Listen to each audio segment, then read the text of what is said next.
Đâu giới thiệu với cả nhà nhá. Đây là hiệp hội câu lạc bộ Xứ Mường đến từ quê hương vợ chồng A Phủ nhá.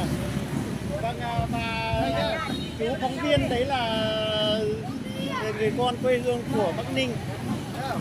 Đấy.